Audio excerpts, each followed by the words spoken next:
Dominic. Hi, Katy. So, you know how last week on the podcast, I asked listeners to write in with examples of disturbing children's songs in their native languages? Yeah. Boy, did they deliver. I think we could turn the Europeans into a podcast that is just about creepy European children's songs. Turns out it's a rich niche. Move over, Eurovision. Make space for the European Creepy Children's Song Contest. My favourite was from a Croatian listener who wrote in with a story about a really disturbing sounding song from her childhood called Bila Mama Kukunka. And it's about a family walking by the Nile whose kid gets snatched by a crocodile. And then the parents negotiate with the crocodile so that the crocodile doesn't eat their baby. It's about a hostage crisis. Yeah, sounds awful.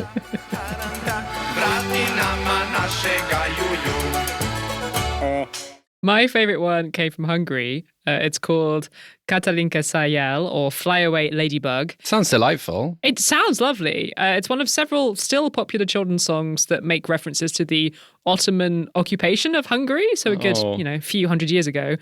Zita wrote in to describe how the song goes through several ways in which the Turks are going to torture this ladybug. And apparently it ends with the words, "Go now, the Turks are almost here, they will shoot you dead."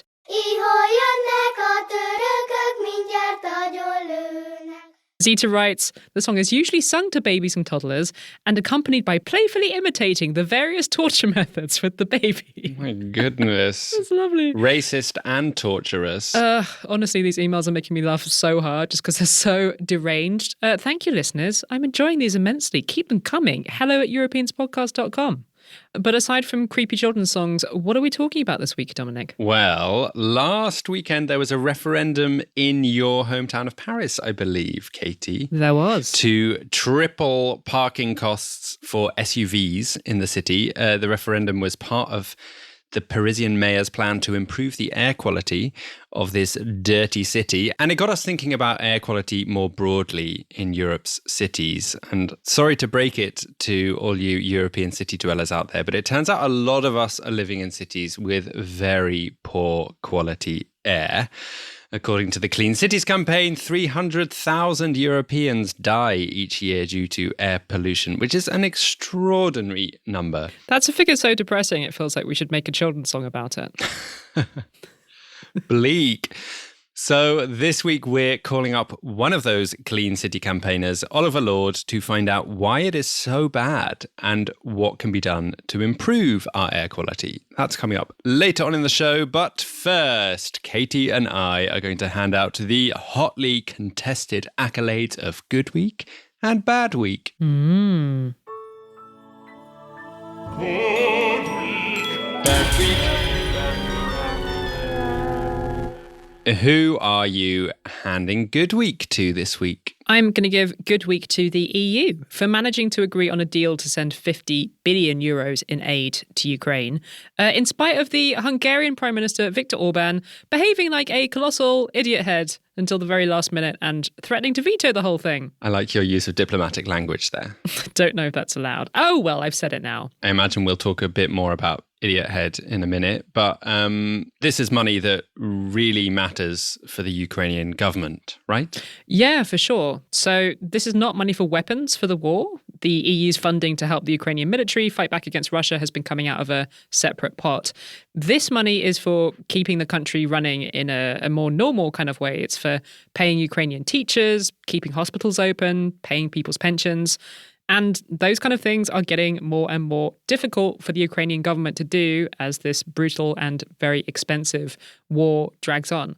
The other bit of context is that there is this big question mark hanging over the extent of US support for Ukraine, especially as the likelihood of a second Trump presidency seems to be growing into a more and more real prospect. Yikes. Whoop, whoop. So given all of that, yeah, it's really, really good news that this money is finally going to be heading to Ukraine. The government says it's expecting to get the first payment next month. And why was Orban vetoing this aid in the first place? Is it just to, please Putin? Well, yeah, I mean, this is one of the big things. It is not a secret that Orban is Vladimir Putin's best friend within the EU. They were literally photographed shaking hands last year. And Orban has been very eager to maintain a close economic relationship between Hungary and Russia, especially when it comes to buying Russian gas and oil. And as part of this fairly Russia-friendly position, Orban has repeatedly done stuff to undermine the EU's unified position of helping Ukraine. He has refused to allow weapons for Ukraine to be transported across Hungary's border. He has repeatedly spoken out against EU sanctions on Russia. But this isn't just about Orban's closeness with Putin. As always, Viktor Orban is playing a strategic game, and he's trying to extract something that he wants. And the thing that he wants in this case is the billions of euros of EU funding for Hungary that has been frozen because of all the ways in which Orban has steadily worked to dismantle Hungarian democracy since he came to office, undermining the independence of the courts, subjecting minorities like the LGBTQ community to horrible discrimination, just to name a couple of things.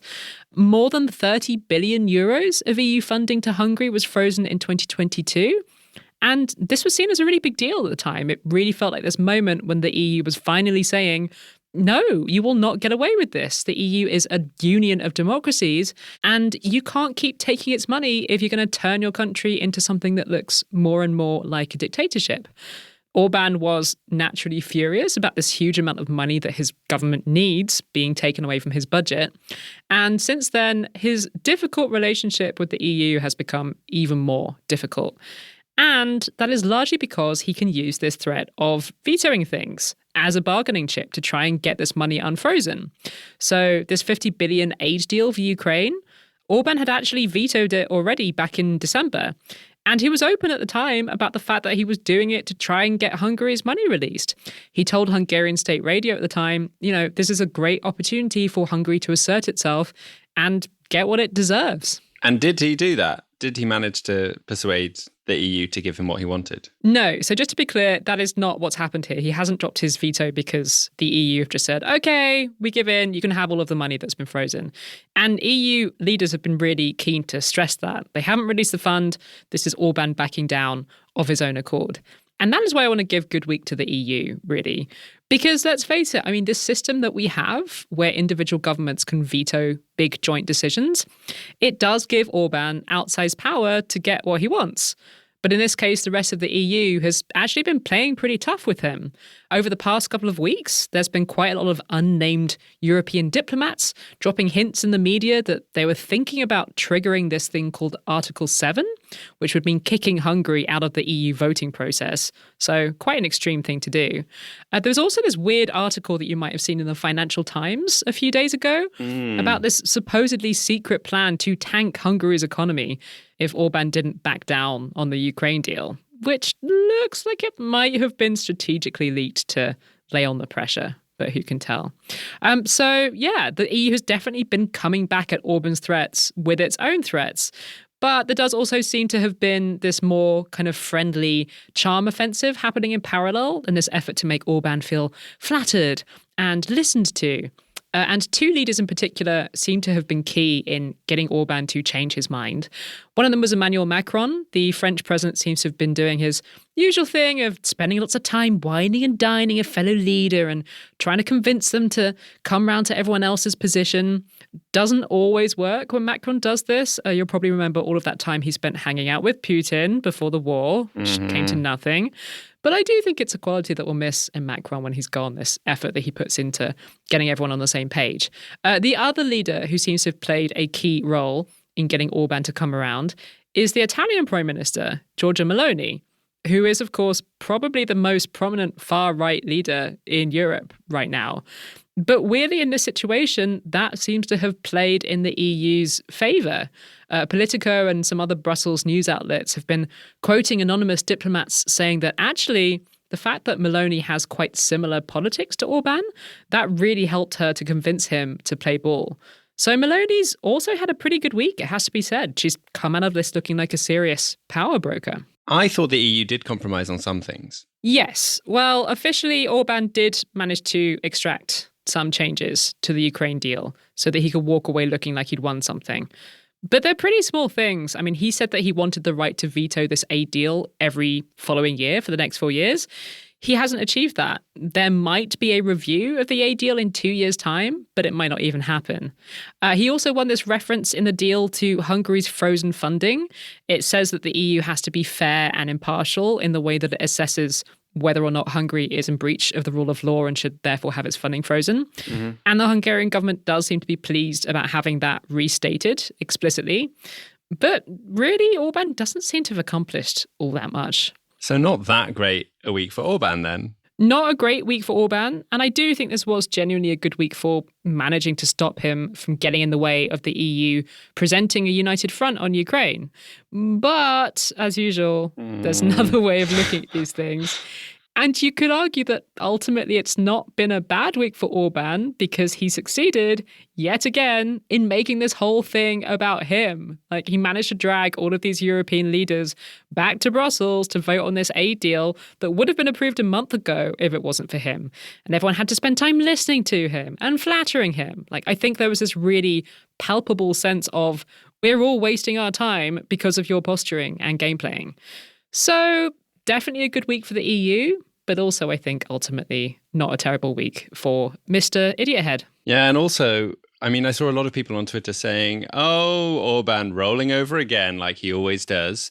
But then immediately, like just mere days later, he was continuing to be the final country to block Sweden joining NATO. And his MPs boycotted a session in the Hungarian parliament called by the opposition parties to ratify Sweden's membership of NATO. So he goes from one veto to another. And I don't know how much we can really celebrate it. There's no end to his game playing. Yeah. It must be exhausting being Viktor Orban. Oh, I think he gets a thrill. I think he gets a kick out of being the person that everyone's trying to persuade all the time.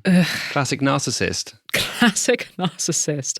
Who has had a bad week? I'm giving bad week to Vittorio Sgarbi, an Italian junior culture minister who resigned this week following accusations that he owns a piece of stolen art and illegally exported another masterpiece. No, naughty, naughty. I don't know anything about this story. I'm excited for you to fill me in. Yeah, it's quite a naughty thing for a culture minister to be accused of, but it's not the first time Sgarbi has been caught up in a public scandal. He went viral just last year actually for getting into a fist fight with a writer on live TV. Oh, goodness.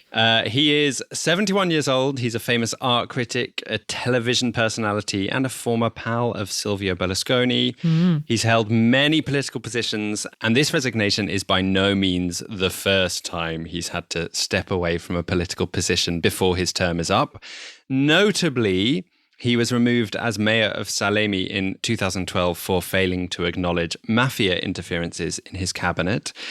He's a very big character who seems very free to say whatever pops into his head, however strange that thought may be. I'll come back to that in a bit. But first, I'll tell you a bit more about these specific allegations, shall I? Please. Well, the allegations first emerged in a television program from the Italian broadcaster Rai. It's an investigative TV show called Report, and their allegations now being further investigated by prosecutors. They centre around a 17th century painting by Rutilio Manetti depicting the capture of Saint Peter.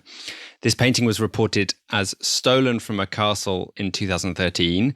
And the allegation isn't only that he owns this stolen painting, but also that he was involved in altering the painting in order to create confusion around the painting's provenance. Oh, dodgy. So there's actually a candle that's appeared in the top corner of this painting, which the TV investigators say wasn't originally there. So the idea is to say like, oh, this is, it's not a copy, but it's maybe like a different study of the same painting or something like that. Yeah, so actually what he says is that the painting that was stolen from the castle was not the original. That's a copy, and he owns the original with the candle, and that he found that in a villa that he was restoring for his mother more than 20 years ago.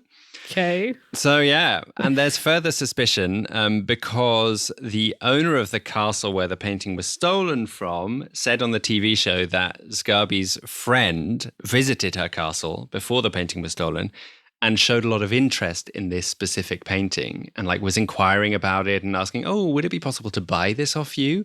And another piece of suspicious information is the fact that another friend of Sgarbi took a painting of the capture of St. Peter to a restorer with very similar damage that the painting would have had after it was cut out of its frame in the castle, which is how it was stolen. Ooh. So the allegations are piling up around this painting, and that's without even going into the other separate allegation, which is around the illegal exporting of a painting worth around 5 million euros by the French artist Valentin de Boulogne. Zgarbi also denies these allegations. But he did still resign as junior culture minister. Yes. Now, this is interesting. He did resign after resisting the initial calls since the TV show aired to resign. But he claims he's resigning for a completely different matter. Oh. He's resigning because of an investigation around something else. The other investigation was from an antitrust authority, and it's around a conflict of interest ruling due to him giving an art lecture series. So he's being accused of breaking ministerial codes for accepting money for non-ministerial duties. Mm-hmm. So he's found a much more bureaucratic reason for resigning than being investigated for stolen art. It's a lot more boring, isn't it? It's a lot more boring, and I think in his mind it keeps his reputation intact because he can argue that he's resigning to preserve his freedom to carry on giving art lectures. It's a kind of cleaner narrative. As an esteemed expert rather than as a naughty thief man. Yeah, exactly. But I actually haven't even got to the most extraordinary part of this story, which is the totally bonkers interview he gave to the TV investigative journalists at RAI. There are so many extraordinary quotes from this interview when he was confronted with the allegations, but I'll give you a few of them. He said to the journalists on camera, among other things, "I hope you have a car accident and drive to your death." Whoa! Se lei muore in un incidente stradale, io sono contento. No, per favore, professore, io mi auguro che no. lei abbia un incidente e si schianti. No, Se lei no. mi fa schifo. Excuse the bad language coming up. "Stop screwing with me, you shithead." Oh, shithead, that's what I should have called Orban. It is, yeah. "Now I'll pull my dick out so you can air it on report." Oh. And he started unzipping his trousers. This man was a minister. Yes. Okay. He then said, "I hope you broadcast everything." So quite extreme, but perhaps unsurprising that he wasn't backed up by the senior culture minister. His resignation has been accepted by Italy's far-right Prime Minister Giorgia Meloni, who was away in Tokyo when the news came in to strengthen the strategic partnership between Italy and Japan. But yeah, bad week for Vittorio Sgarbi, and I wouldn't be surprised if Meloni is also pleased that he's gone, actually. That interview appearance really has the ring of somebody that is not planning to ever come back to politics, does it? Yeah, well, but it's Italian politics, so maybe hasn't even touched the surface of unacceptable politician behavior.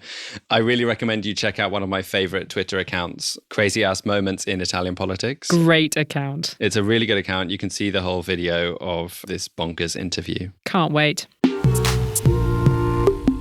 We are, as ever, very grateful to the listeners who send a little bit of money our way each month so that we can keep making this podcast. And this week, a big, juicy thank you goes to the following people for signing up: Barbara and Louise, Amber, Inez, Reagan, Maya, Marta, Doug, and Sergio for increasing his donations. Thank you all so much. If you also value what we're doing, then please consider donating at patreon.com/Europeans podcast. You can donate from as little as 2 smackers a month. Time for a quick ad from our friends at Outside In. If someone told you to jump off a cliff, would you do it? No. But there is something to be said about leaping into the unknown. That's what our podcast, Outside In, is all about. It's a safer way to explore all the weird, wonderful, and uncomfortable questions you have about the natural world. Like, what's it like to decompose? All of the germs and bacteria is saying, okay, baby, we gotta get rid of this person. Or, why the hell do we have lawns? Who the hell needs 5 acres of ornamental grass? I'm Nate Hedgie, host of Outside In, a podcast where curiosity and the natural world collide. Sometimes it's serious, sometimes it's ridiculous, but it's always a wild journey. That's Outside/In from New Hampshire Public Radio.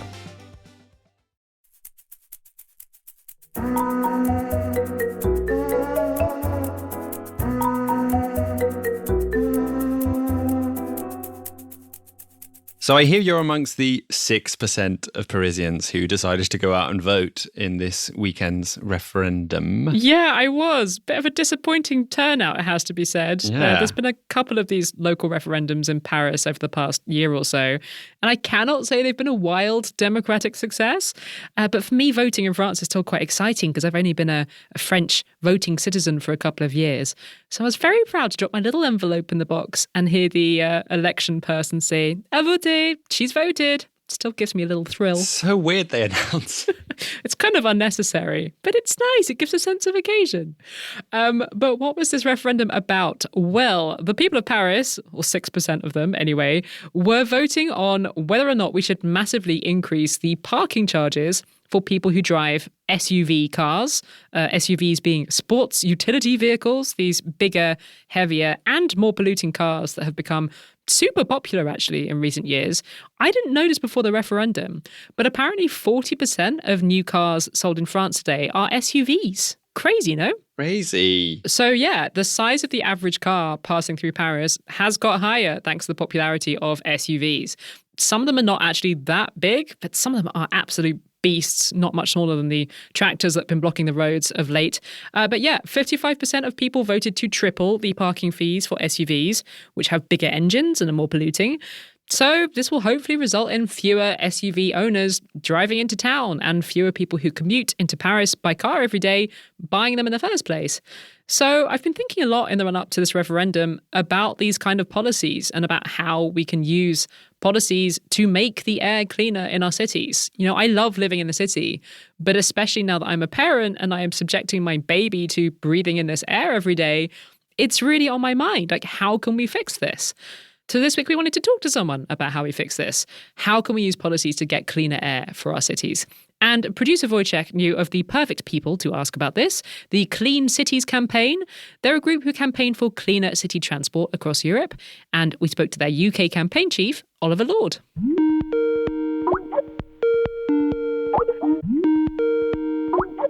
Ollie, thank you so much for joining us. Hey, welcome. Nice to meet you. Nice to have you here. We just had a vote here in Paris over the weekend on whether to make the owners of SUVs pay loads of money for parking in a bid to deter them from coming here in the first place. It's maybe a stupid question to start with, but how much of the blame for the rubbish air quality in many of our cities is due to cars? Like, presumably cars aren't the only factor, but are they the main culprits of the horrible air that I'm breathing here in Paris?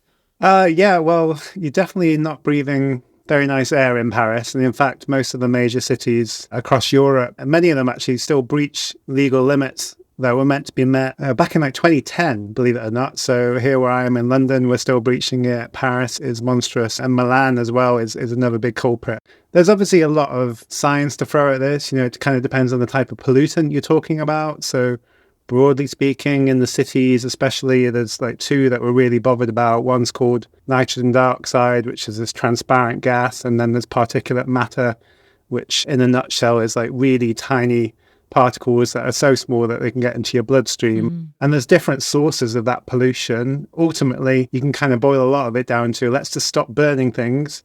And that, you know, relates very much to the combustion engine that we see so prominent in how we get around. So short answer is yes, cars, roughly half the problem might be coming from road transport or cars, but it really does depend also where you are in the city as well. So this dirty city air that I'm breathing in, what kind of damage is it actually doing to our health? It's nasty stuff, really. I mean, the health evidence over the past decade has just mounted and mounted, even to the extent now that scientists are saying it could pretty much affect every organ in our body. There have been scientific reports looking at children, for example, growing up in the East End of London, and their smaller lungs, their lungs are stunted when you compare them to test cases elsewhere. And then there's also the elderly. So, you know, it is effectively shortening the lives of people because it's causing a myriad of diseases and illnesses that effectively take people out, unfortunately. Yeah, I find that quite hard to hear as a new parent who has just brought a person into the world and I'm now subjecting them to the air here. I can imagine it's tough. And, a starting point if you've got a young child or indeed if you're going through pregnancy is just to avoid some of the busiest roads in these cities. So let's talk about how we can fix this. With the Clean Cities campaign, you developed some steps for achieving better air quality in cities. Could you tell us some of the things that cities could be doing to clean up their air? When we look across Europe, we as a campaign have been seeing the growing trend for low emission zones in cities.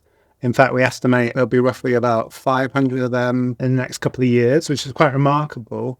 And these are basically schemes put in place by city leaders to discourage the use of older, more polluting vehicles. They're especially targeted towards diesel cars as well, because we've got in a real rut of having encouraged diesel for quite a considerable amount of time and then subsequently finding out how dangerous it is to our health, although at the time we were pushing it from a climate perspective because you do burn less fuel through diesel combustion. And I would also point to cities that are rolling out electric buses as well. We're seeing a huge rollout now of those in cities across Europe because they make a huge gain for the climate, they make a huge gain for our health.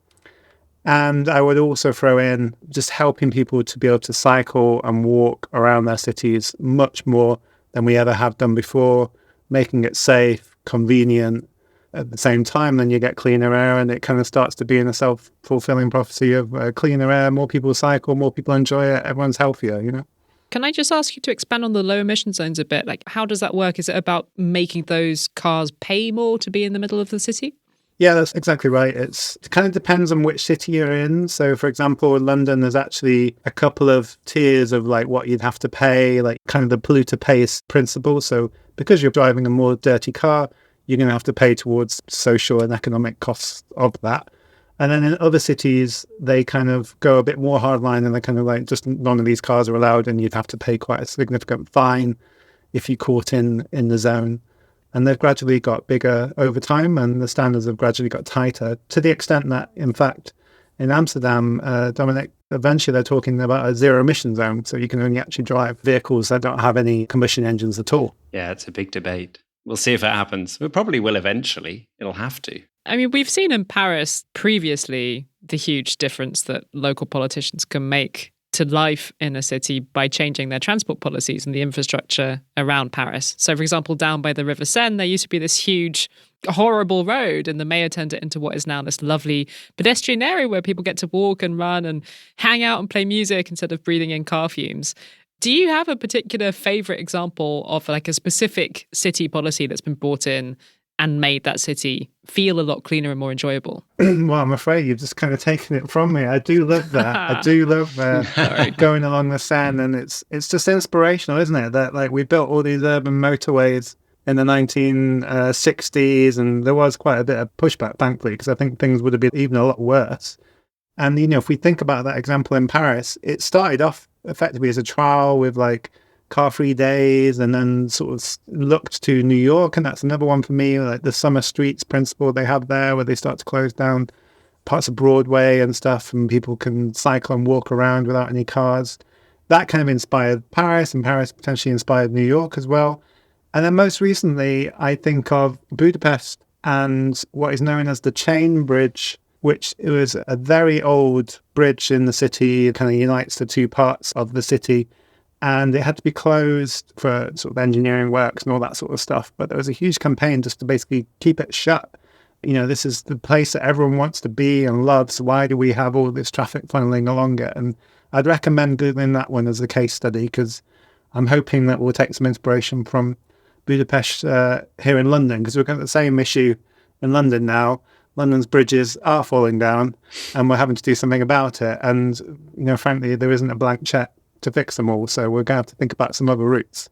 It is really crazy when you go down to the Seine now and you see like the old road markings. And it's just like so unbelievable that like one of the most beautiful places in the city, we were just giving up to cars. It feels like madness now. I hope they keep it as a reminder, to be honest, like you walk along there, just see the bit of history that you walk underneath your feet. Yeah. To celebrate 750 years of Amsterdam, they're going to be turning the big ring road. They're going to be shutting it down for Amsterdam's birthday completely and having parties on the ring road. But Love that. maybe that's one that we could try and persuade to happen. That sounds great. When is the birthday? That's in October 2050. Oh, so quite... 2025. Sorry, 2025. I'll have a look because I've got to send that around our network, definitely. You've talked in the past about how air pollution disproportionately affects the less economically privileged. Why is that the case, and what can we do about that? Well, I suppose to some extent, historically, people on lower incomes are more likely to live in more polluted areas. The housing is cheaper, would be an example. I'm sorry to talk about London a bit, it's just like where I am. But if you think about the makeup of the city, the generally speaking, more affluent parts of the city are in the west. And it's partly because of the way the wind blows, and actually all the pollution would blow across the city to the east, and no one really wanted to be there as much, and they put a lot of the industry there. And the same plays out in other cities such as Paris and Berlin. The previous charity I was working at did some research not only about the income of households, but also the colour of your skin, frankly. So we looked at where people of colour are more likely to live in the city, and turns out that compared to areas where white people are most likely to live, that they're breathing about a third more of this dangerous pollutant that I was talking about earlier, nitrogen dioxide.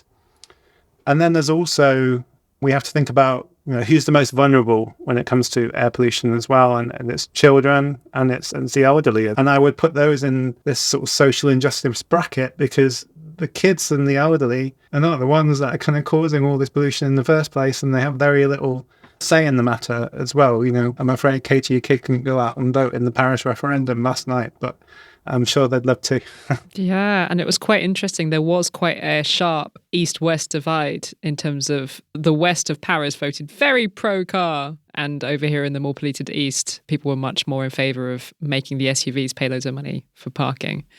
I mean, in theory, the sale of cars with any kind of internal combustion engine, so cars that run on fossil fuels, they are supposed to be entirely banned in Europe by 2035. That is only a decade away. Are you hopeful that that could actually happen? I am confident it'll happen. I think we also just need to make sure we address all the issues that come with it. That people are talking about, like range anxiety. I need like a battery that's going to take me 400 miles, or I need a charger on my doorstep. We need to try and demyth that as well. Most people are going to have to charge their car maybe every couple of weeks. But unless we get actions such as that we are seeing in the cities like Paris and London and Milan, and Amsterdam actually is one of the leaders here, talking about where they want their cities to be in the future, then I think that will help drive the market as well. It is quite easy to feel helpless when it comes to fixing a problem like air pollution that is largely in the hands of these people who make our policies. I mean, for listeners who are eager to do something and make a difference, what practical advice can you offer in terms of stuff they can do as individuals? I will start with buy a bike. It's a great investment. I don't think you can go wrong, and you'd be surprised at how easy it is to kind of get back on the saddle if you learn as a kid. But start in the park, get used to it, and then just creep out and go to the local shop, and before you know it, you're cycling to work like I started to do about 10 years ago, and I haven't really looked back, partly because saving a lot of money in the process, and you're also not having to go to the gym as much. I would also say if you're a car owner and driver, then looking back on your receipts from last year, to start to add up how much money you're spending on that car, and maybe play some scenarios out in terms of if I didn't have the car last year, but I used the local car rental service when I did that long trip, and I actually take the bus and I've bought a bike and done all this stuff, just think about how much money you might actually be able to save. And I would also say, please, please, please, if your local council or councillor is doing something decent in your neighbourhood, they're planting a tree, they might just put in a new bus stop, who knows, pop them a quick email and say thanks very much, because I can tell you from having worked in the public sector before, there's not a great deal of feedback when it comes to some of the positive feedback that people feel but don't often express themselves as much as perhaps the minority of people who have got a very loud voice when something happens and they don't like it. That's such nice advice. You're right. We should give more positive feedback to people who are doing good local things. Every time we get an email from someone saying, nice podcast, I enjoyed that, we nearly cry. And it's never occurred to me to send one of those to a politician. There you go. That's your challenge. That's your challenge. I'm going to do it, Ollie. Thank you. I'm going to hunt for one too. Thanks so much to Ollie for joining us. I was particularly interested to hear him talk about this newish policy of low emission zones in cities, this idea of making it more expensive for more polluting cars to come into town. Seems like a good idea, no?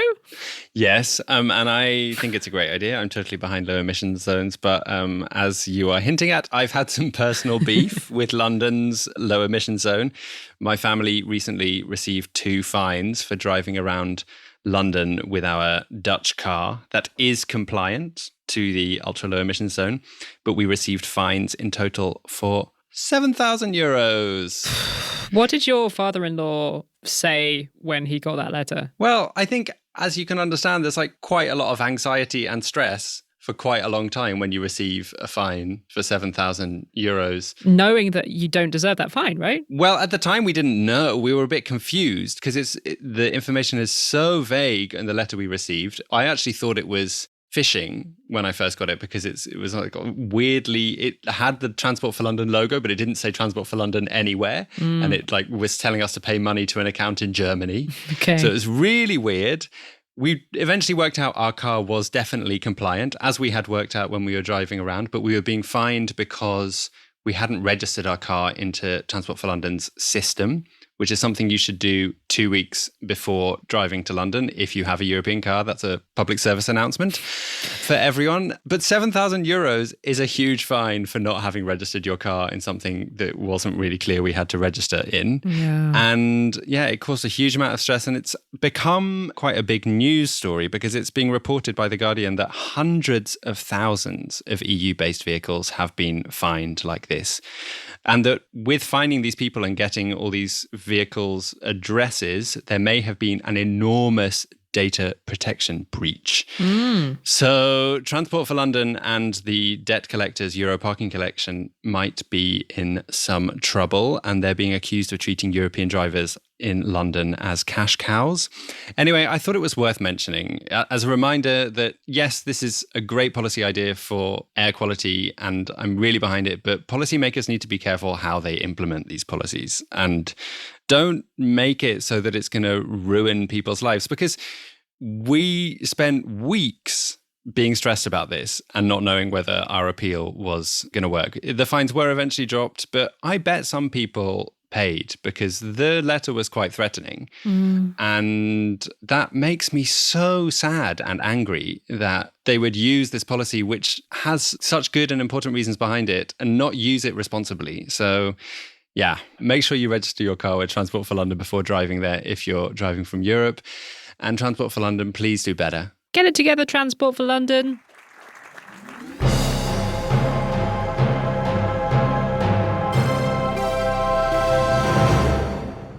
Time to roll into the Inspiration Station and hear about some cultural goodies from Europe. What would you like to share this week, Katy? I'm going to continue with last week's trend of Polish recommendations and give you another one.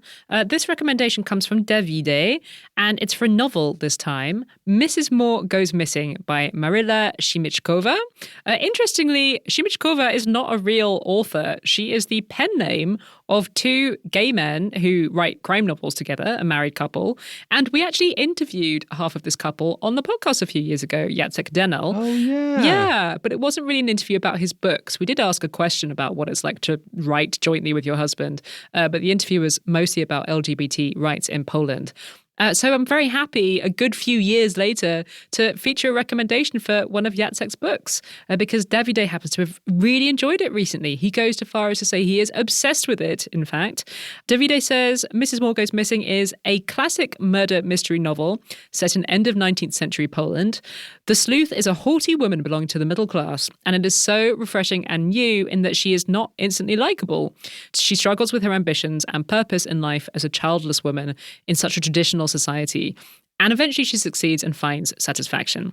The setting felt different. I'm not very familiar with Polish history, and it's all the more interesting as Prussia back then included parts of today's Ukraine.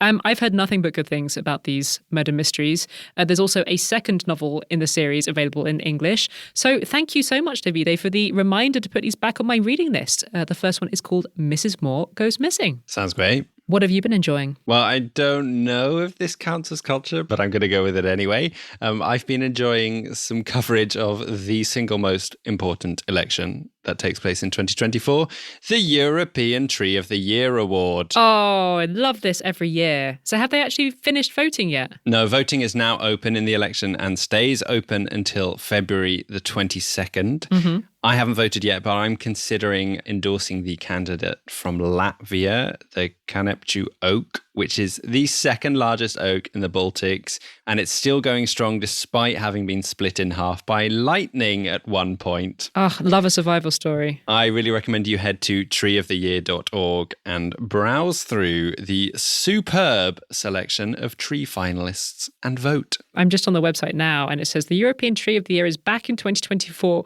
with new rules. And I'm wondering if this is a reference to the controversy. Was it a couple of years ago where there was like all of these allegations of it was rigged. Rigging in the election? Yeah. Scandalous.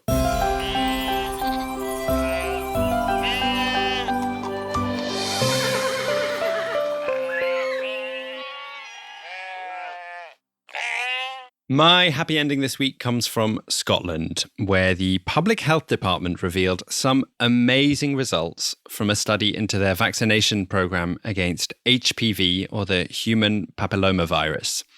The vaccination programme has been running in schools across Scotland since 2008, and this study announces that nobody who is fully vaccinated against HPV virus in Scotland has gone on to develop cervical cancer. Not a single one. That's amazing. HPV is one of those viruses that is so common that the vast majority of sexually active people who aren't vaccinated will get the virus at some point. And the success of this vaccination program is a reminder to anyone who has children to please encourage your children to be vaccinated for HPV if it is offered in the part of the world you live in. Mm-hmm. In many parts of Europe, boys can now also be vaccinated. HPV can also lead to cancers of the throat, neck, or penis. Anyway, great further proof that the HPV vaccine is a game changer and could hopefully eventually make cervical cancer a very rare disease. Yay! Well, that's all we've got time for this week. Thank you to our producers, Katy Lee and Wojciech Oleksiak. Wojciech was also responsible for a very interesting thread that we posted about translating this very podcast using artificial intelligence. Go check it out. It's on Twitter and Threads.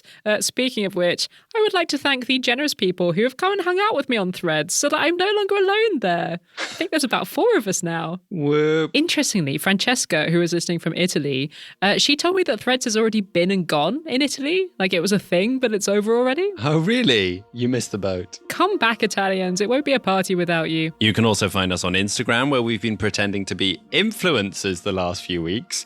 I'm not sure we're fooling anyone, but come and decide for yourselves. Our handle is @EuropeansPodcast. We'll be back next week. Have a good one. Bye. Do widzenia.